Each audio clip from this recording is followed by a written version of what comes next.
Hi, this is Aaron with iBoard Repair and Data Recovery. Today we're going to be looking at an iPhone 6 Plus in for data recovery. This is the phone. This is all they sent. It's just the back housing and the motherboard loose. I don't have any story behind this one, so I don't know what's going on with it, other than that they reported it is in DFU mode, and they want to pull the pictures from it. So let's take a look at it. Dive right in. And I noticed a few things right off the bat, right away. Let me pull up the scope cam so you can see what I'm looking at. So the first thing I notice is that it's a little bent. It's a little bent. The screw hole is missing, and the shield is lifted. The shield doesn't look like it's been desoldered. It looks like it's just been lifted, and it's bent, and a screw hole's missing. This tells me that this was probably a very high impact case. Like the phone had dropped from really far or had been run over or something like that is my best guess.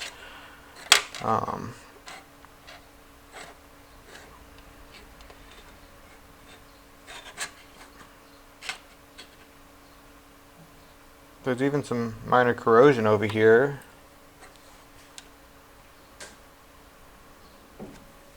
But I don't think that's gonna affect anything.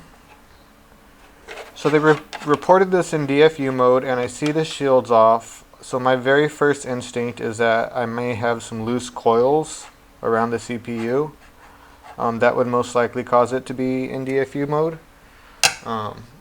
Or it would cause it to be sitting at 0.06 amps. One of those things are likely. So let's see what it does on the DC power supply. Let me pull up NZXW so I can remember where my power button prompt is.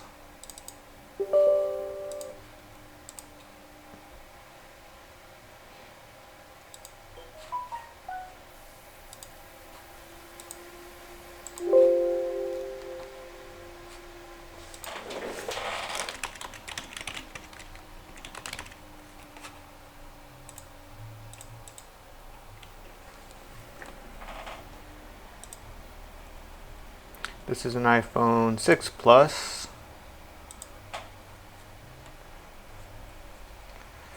So prompt to boot right here. Okay, no problem.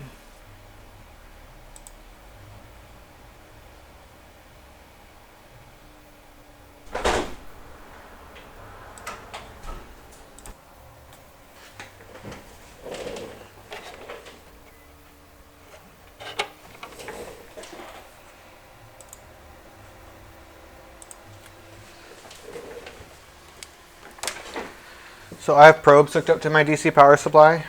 Most people have like little battery connectors that will connect directly into the battery connector here. But I just touched the positive and negative ends with the probe.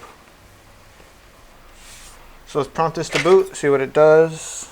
They already said it goes to DFU mode, so I don't expect to see very much here.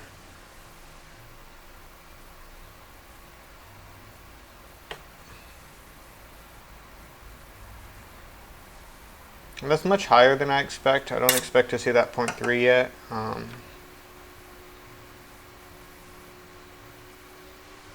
This phone obviously has some life. It's just kind of an odd boot signature.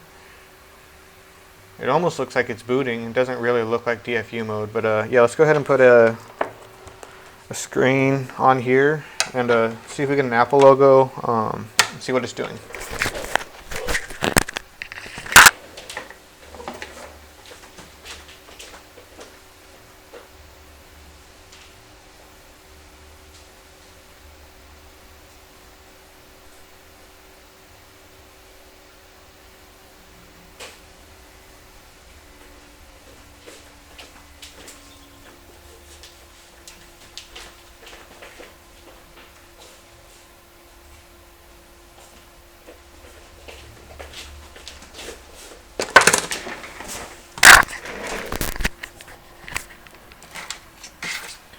Okay, we'll plug this in and see what we can see.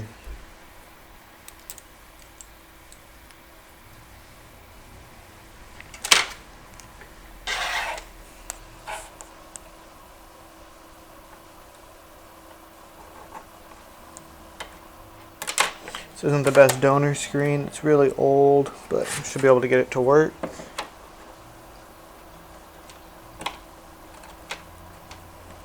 I don't know if that touch connector is connected, but let's just see what it does.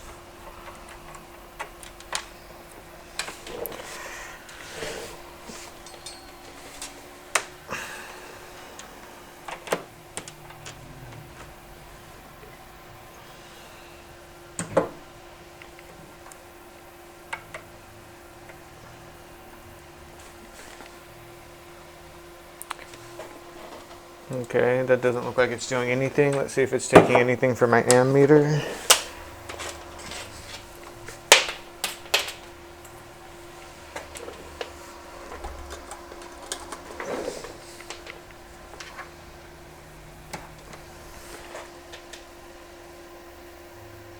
Yeah, so that's 1/2 amp.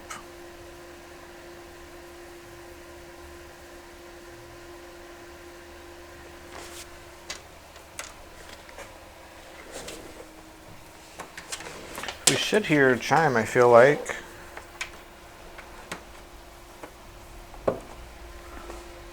But no, it's not giving us anything.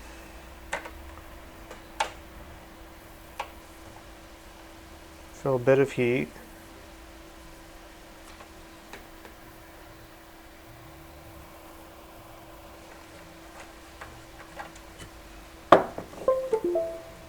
Well, that took a while, but there it goes.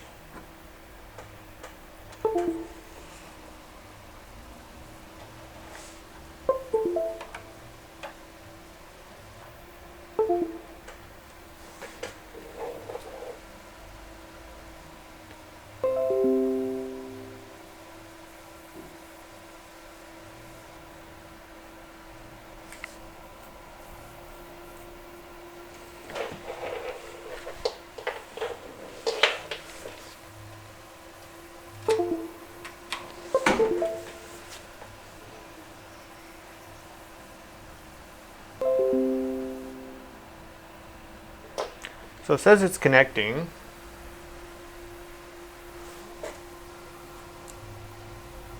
Please unlock screen. Okay, there we go. So this is not a case of DFU mode. This phone is booting, and it looks like it just has no image. So that's a much better sign. And it's also not very stable. That may be my charge port. Yeah, I think that was just my charge port.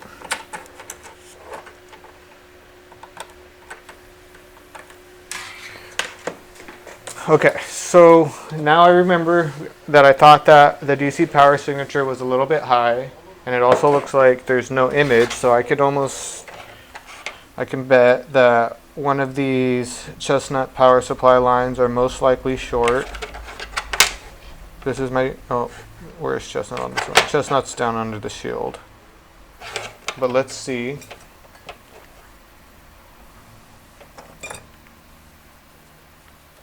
If I measure the connector, I should get some bits of information.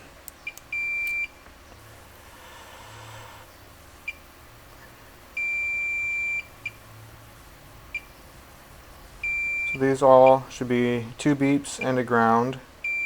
So beep, beep, ground, beep, beep, ground, beep.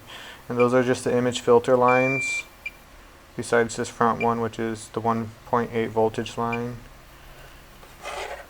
So I do expect kind of to see a problem over here. Let's see if I do. So that one's just normal. To this one, I believe I need to reverse the polarity on it. So that's normal. That's normal. Those were actually one of the 2 lines I kind of expected to see bad. And it doesn't look like it is.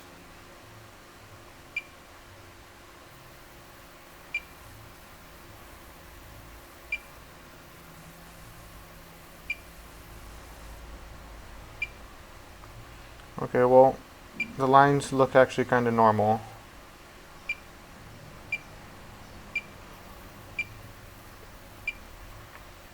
Everything looked normal.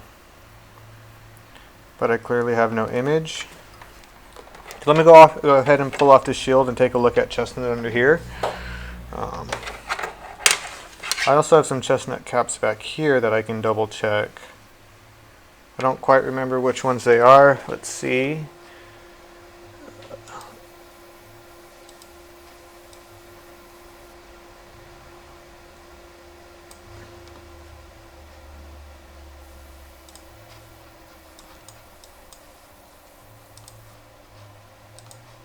So chestnut is, which one is chestnut? Chestnut is right here, I believe. Yep. This is chestnut.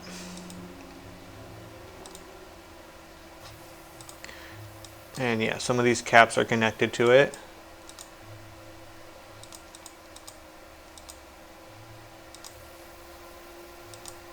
Okay, let's just make sure none of those caps are short.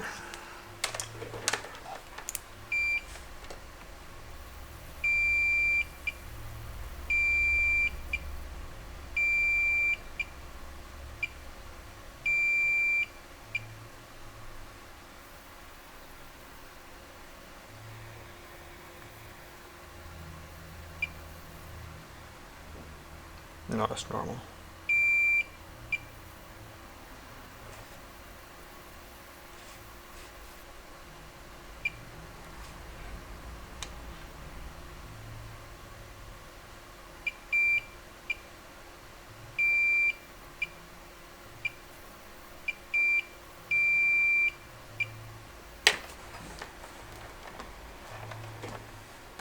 Okay, so nothing conclusive. I'll go ahead and pull off the shield and see what we can see from there.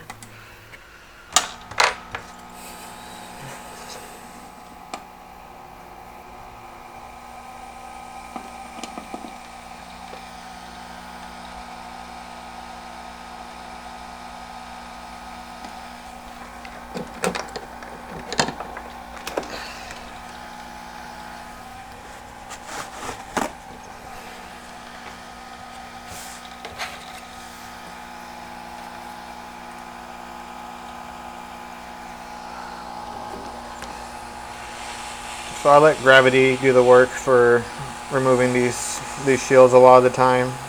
Just grab the shield and heat it up, and gravity will pull away the rest of the board when it's at the right temperature.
So nothing looks all that bad.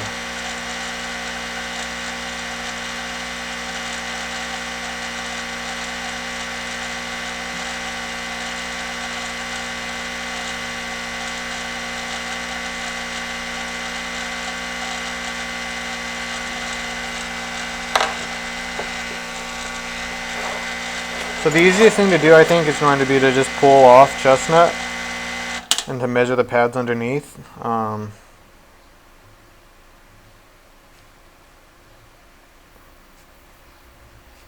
I think that will be the best plan of action because nothing else seems bad. Maybe there's an I2C line that's short underneath.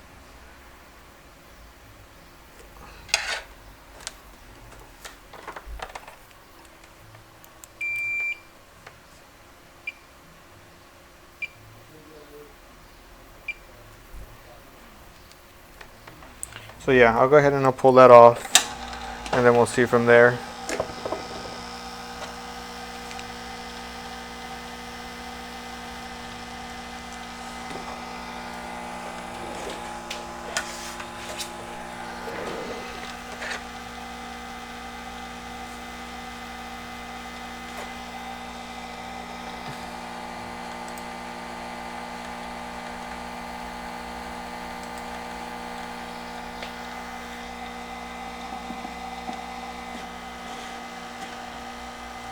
I like about 360 with 60 air, but that's very variable. You don't need to use the same temperature as I do.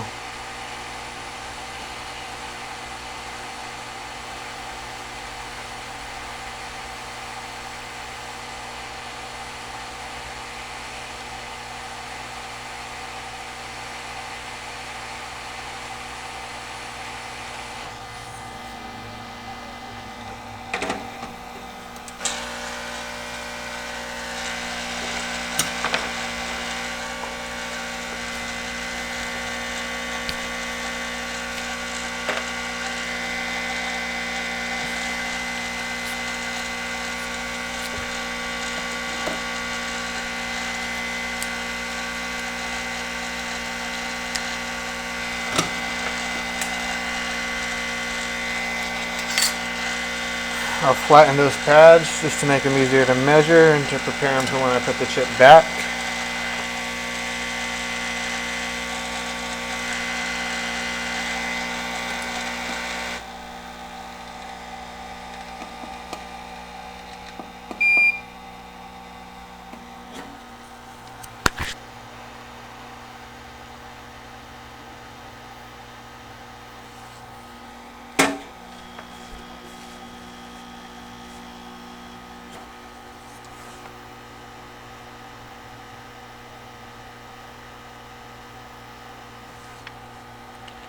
Looks like I used too much heat and overheated the backlight chip a little bit, but I don't really think it's going to affect anything. But a solder ball did pop out right here. Should be no problem.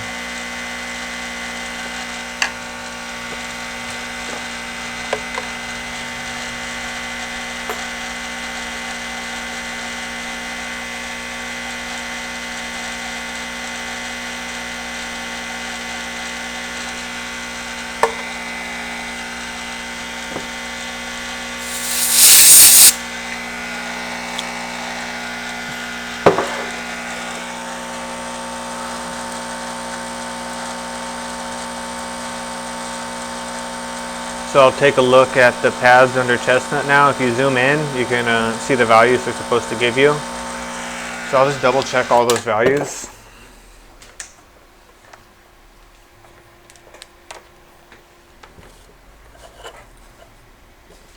So it's what? 0.4, 0.2, ground, 0.5. So let's see what that is. It doesn't need to be exact. So for example, the 0.4 to the 0.5 right there, that's close enough. All these have a lot of variance in between them. So I kind of just, as long as it's close, I count it as good.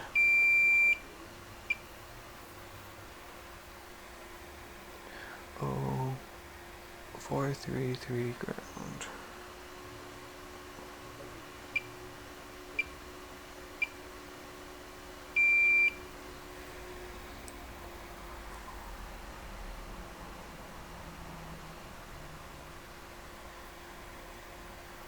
So there we go, that's missing.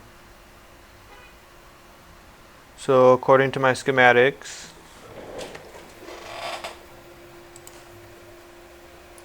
I'll pull open the schematics so you can see them.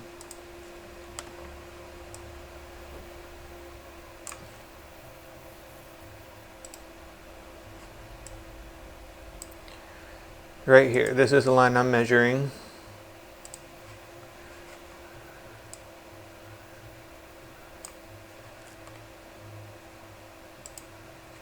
This is the line I'm measuring. You zoom out, you can see. Now here's the CPU, which you can see the big one. Here's the coil, here's the things I'm measuring. right here.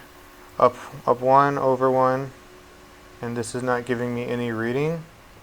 When it clearly states right here, you zoom in, up 1 over 1, it should be 0.418. That's not giving me anything. So that line is my I2C line. It is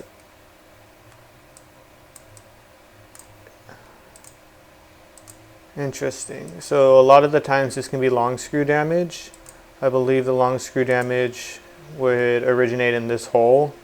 That would be if they put in the wrong screw into this screw hole.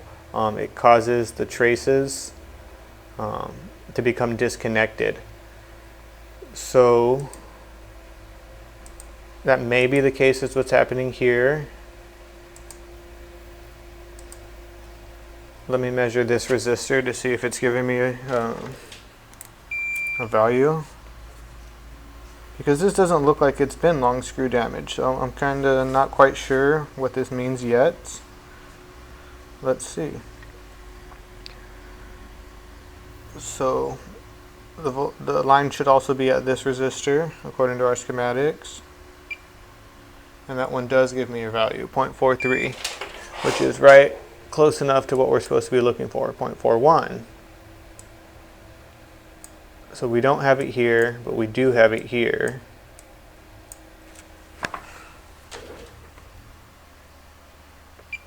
Yeah, so that is 0.43 over here. It's nothing. And obviously, if I measure between these two lines, I shouldn't have continuity, and I don't. So there's a couple ways so this screw hole is actually loose, and that's probably why we're missing the voltage line. It's probably loose underneath there. So there's a couple things I can do. I can pull this off.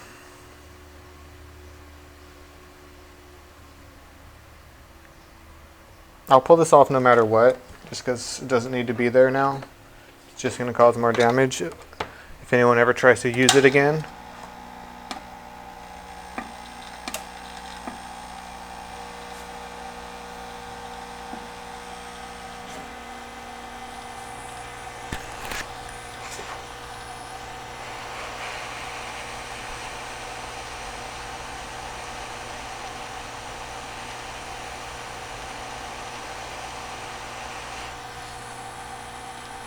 Oh yeah, and that's pretty clearly messed up. You can see it lifting.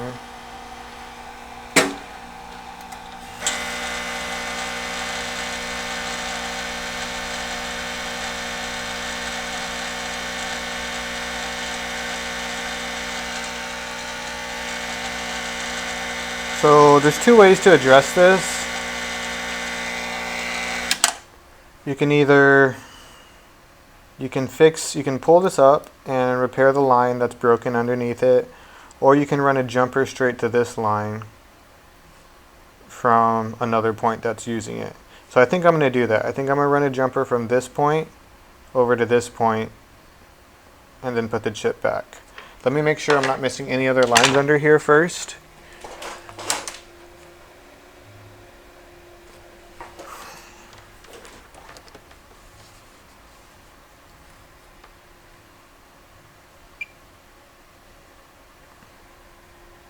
So that one's normal, and then I expect this last little bit to be normal as well.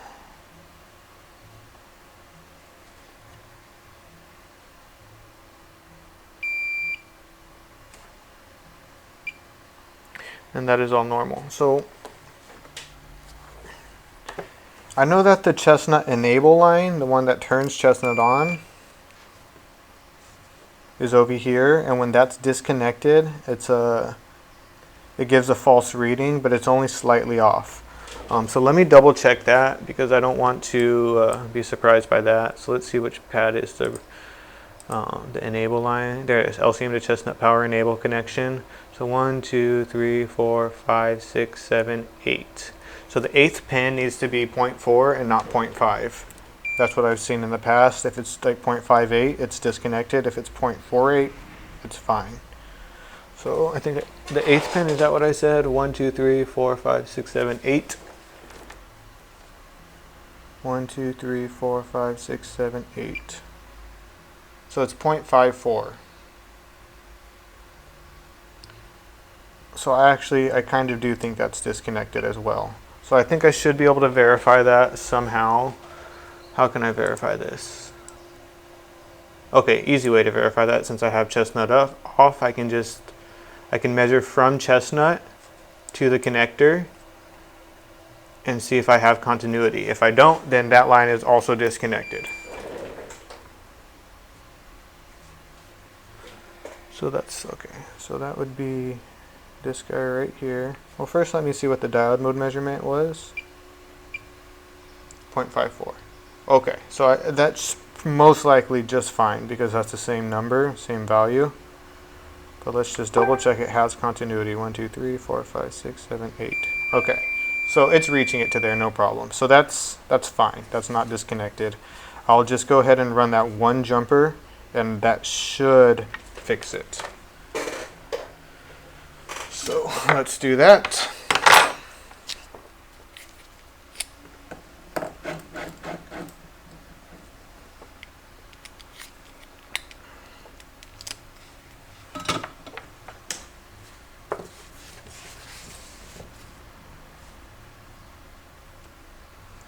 I'll just add a little bit of solder to the points I'm going to be connecting to.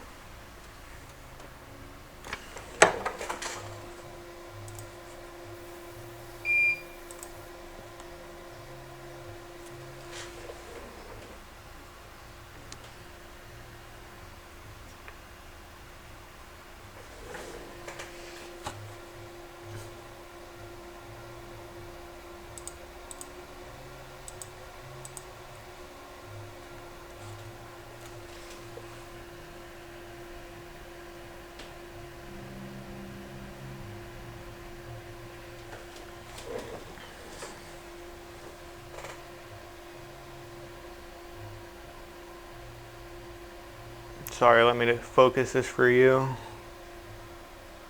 My scope camera is annoying because when I adjust zoom, it kind of adjusts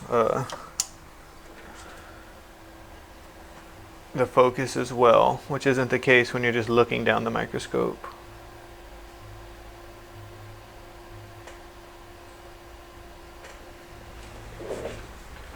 But yeah, so I will add a little solder here.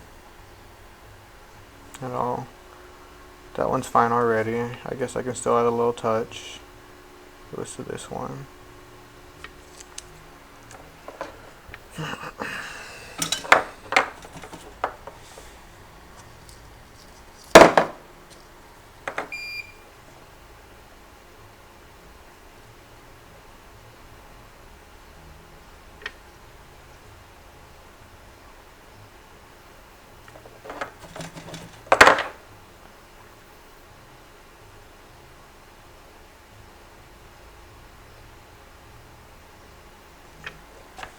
And not really very much went on there, but it doesn't really matter.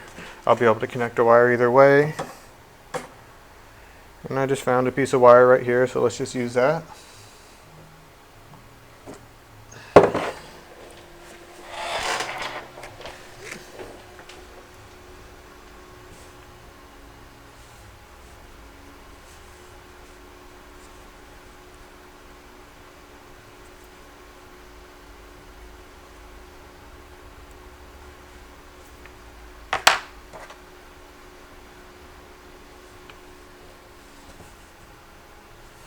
So the wire is going to go like this.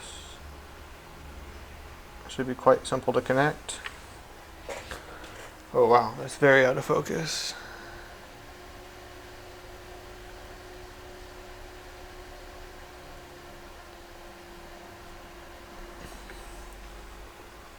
So this wire is so small that you can still barely see it. But here it is. Can you see it? Yeah, you can see it. Just barely.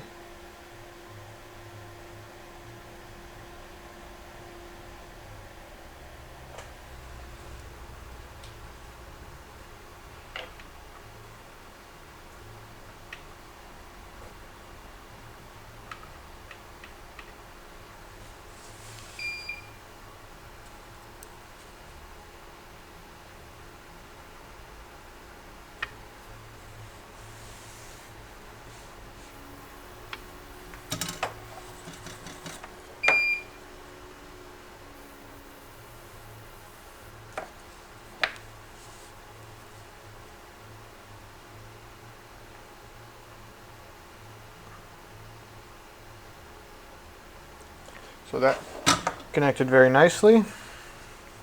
So we'll take that and then slide it into here.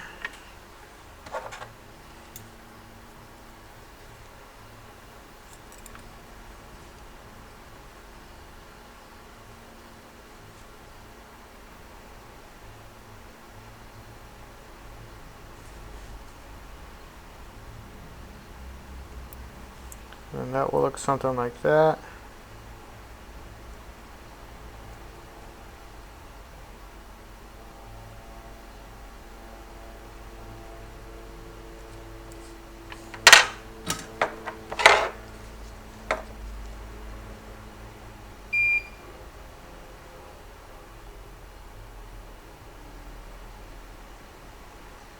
And there we go, that connected there.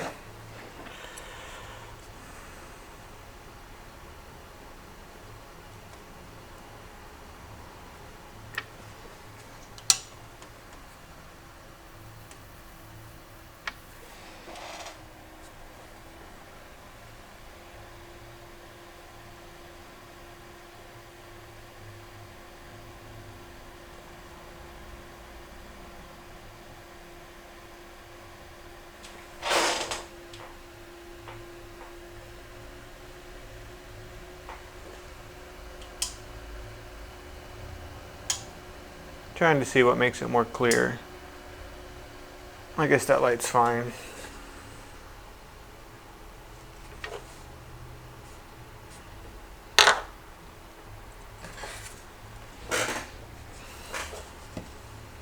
I like to use defluxer when I have a wire attached so I don't have to scrape very hard.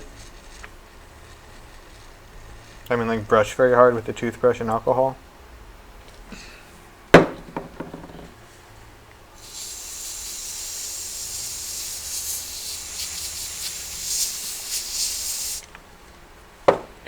So as it is now, you can't just leave the wire like this because it's not coated with anything. So if it touches its ground or it touches this other pad over here, it's going to cause problems. So we have to put some solder mask on top of it so it doesn't touch anything. So we can go ahead and do that.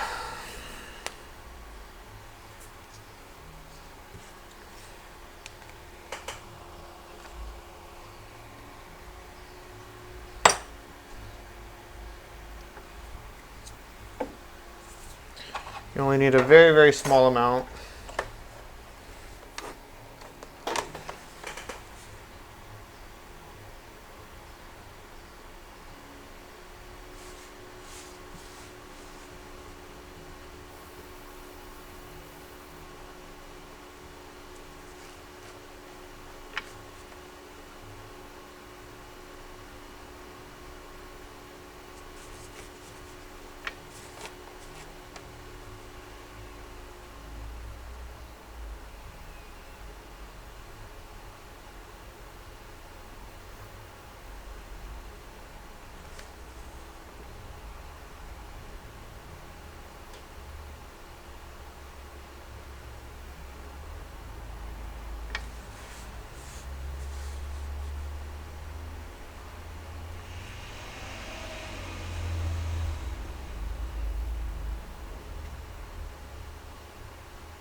Mainly just have to be careful up here because if you put too much, the chip won't be able to sit very flush. So you gotta put just a little bit.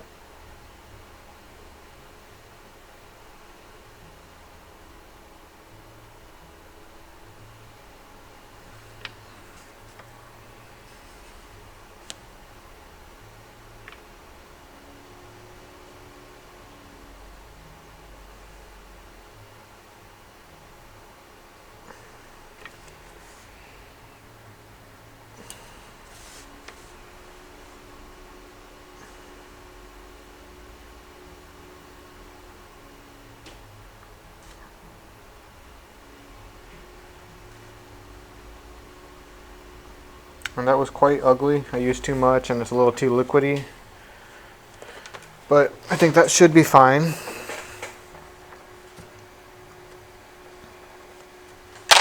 So you let that cure with some UV light.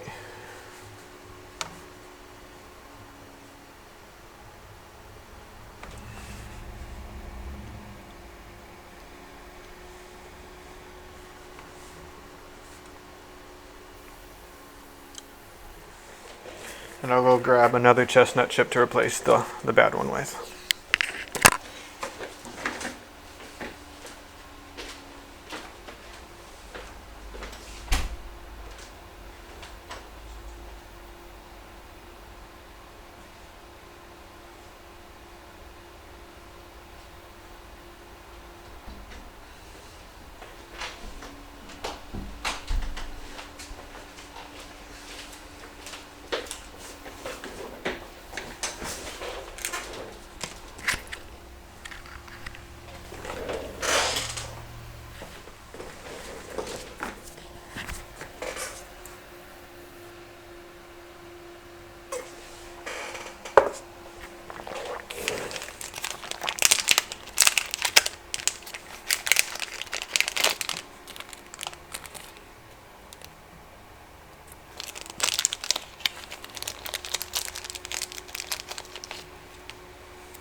It looks good enough.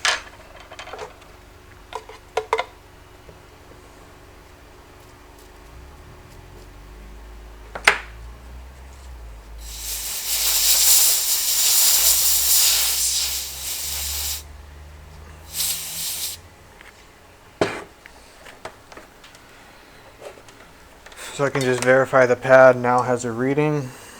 It definitely should because it's connected to the one that does. Oh, okay, so we did have a problem. It's touching ground. So that's why we double check that.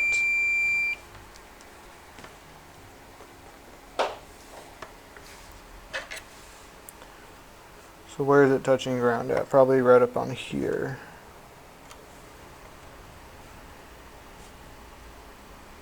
It must be right there.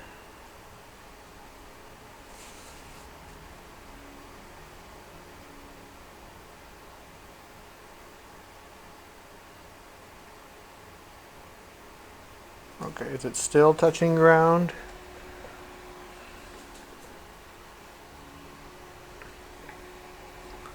Let's see.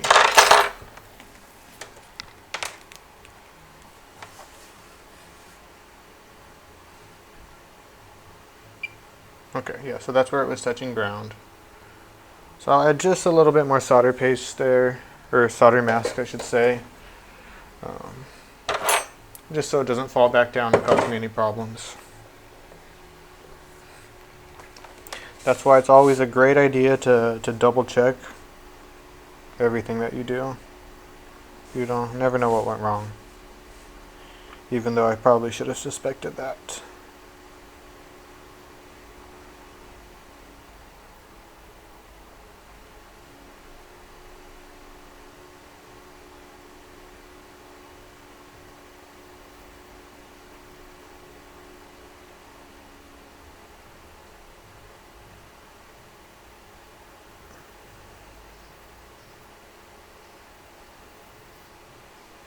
And that should be just fine now.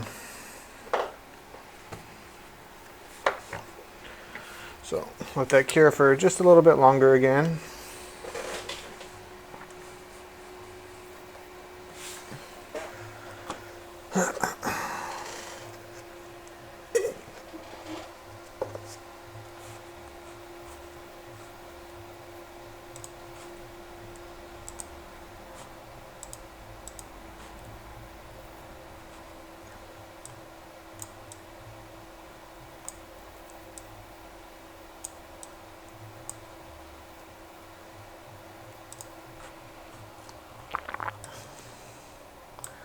And you come check the orientation of the chip. Wherever it has the right angle or the A1 corresponds to the dot on the chip.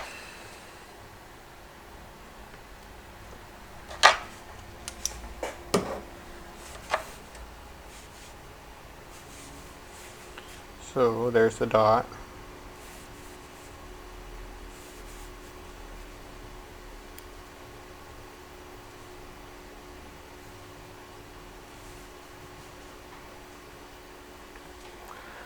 And it goes on the upper right corner. That would be actually this corner, bottom left in my orientation. So it's going to go on there just like that. Let's make sure that these pads are still clear. They should be fine.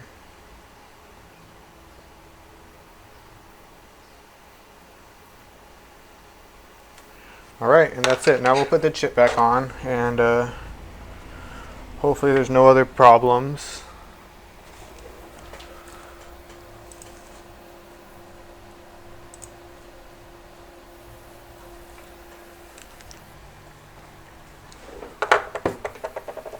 Make sure that line's not ground. Nope, normal.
There we go, that was the movement we were looking for.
So I expect it to boot.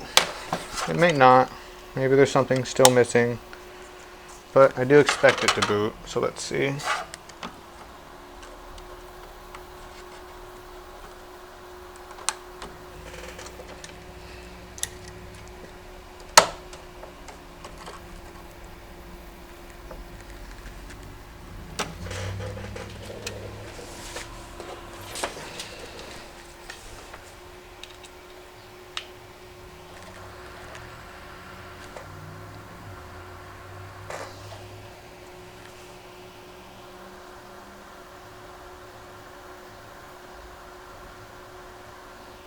Well, still no image, which is very annoying. I thought that was going to be it.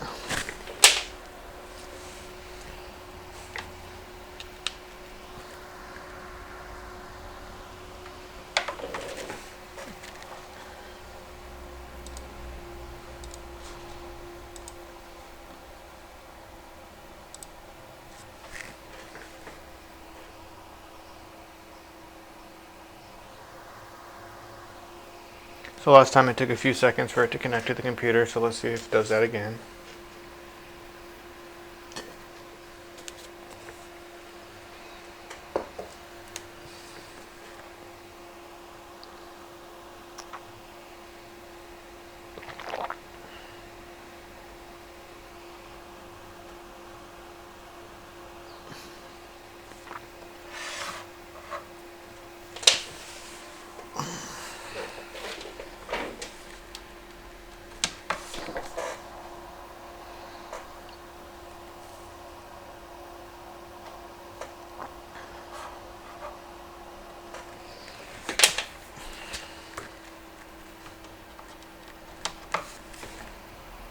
Come on.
Interesting.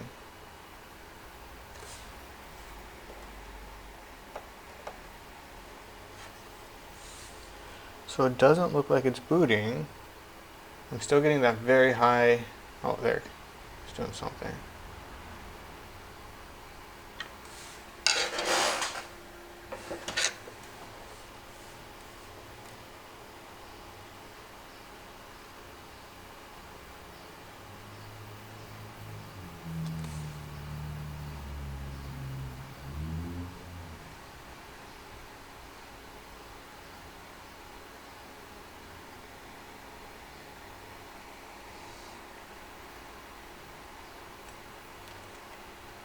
Okay, that looks like it's booting again.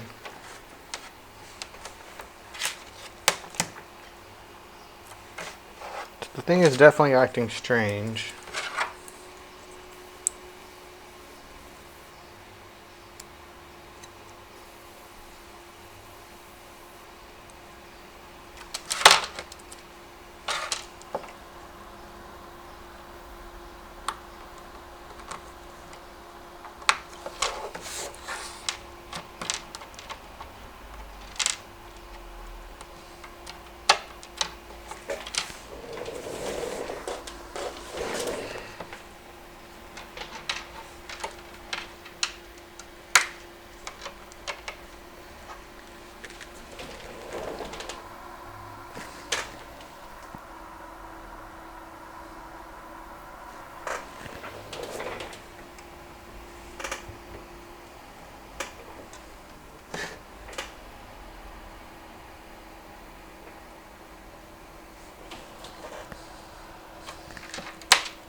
Oh, the battery came loose.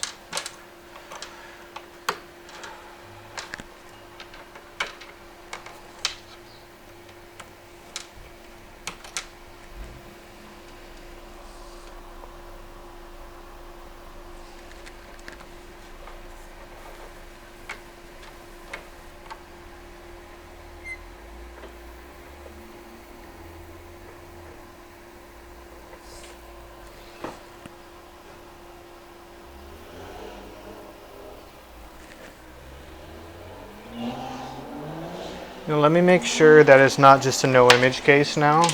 I'm going to get it with a different screen.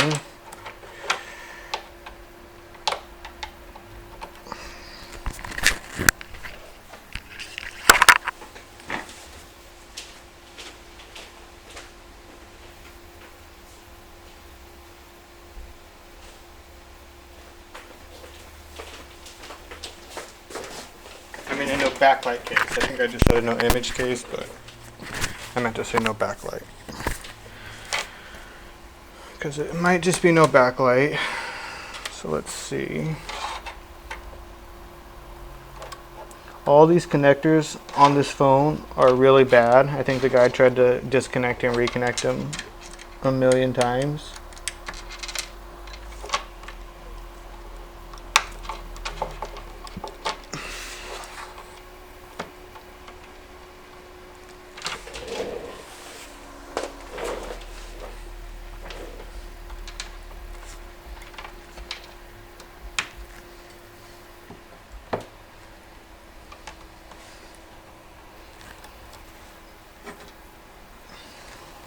Oh, okay. It looks like I do have an Apple logo.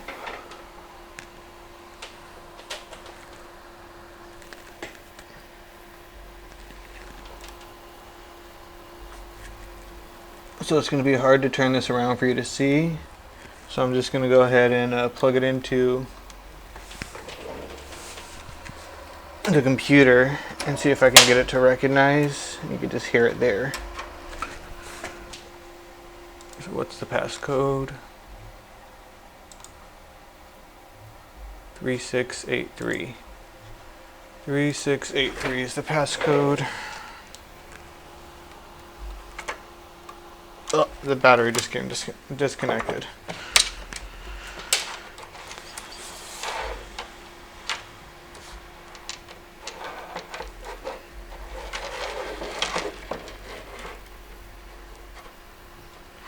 I'll turn this around so you can see what I'm seeing.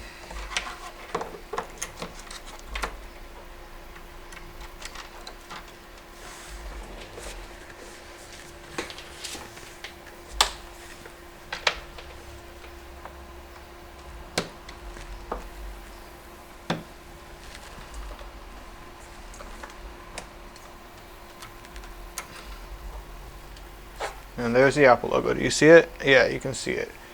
So this screen has part of the backing removed, so it shows the backlight film, so you can flash light through it manually. And it finally recognized the computer. I don't know why that took so many tries. And there we go, we're in. Swipe. Oh, we're out. There we go, we're in. So I forgot the password. It is 3683. 3683. And we are in trust.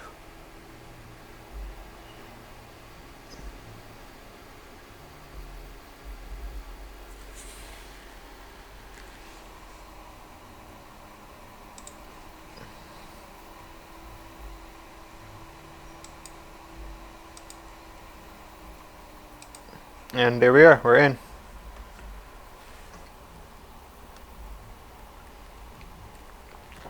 So that's a typical data recovery job. I don't know what I'm getting into for the most part. I open it up and I just start from the beginning. I see what it's doing. This was reported to be in DFU mode, but obviously it wasn't in DFU mode. I was able to determine that just by plugging it into the computer, and it chimed and I saw that it was booting. It just looked like there was no image on the screen. So once I see that there's no image on the screen, I start looking at the connector first. I measure in diode mode at the connector. Everything at that connector seemed fine. There was no missing lines or anything, but I do know that image is created by the chestnut chip. So go back a little bit further to chestnut, remove chestnut, and started measuring the pads underneath it. And underneath chestnut, I found an I2C line was missing. Upon further examination, I saw one of the screw holes was loose, and it looked like there was long screw damage under that, which disconnected that line.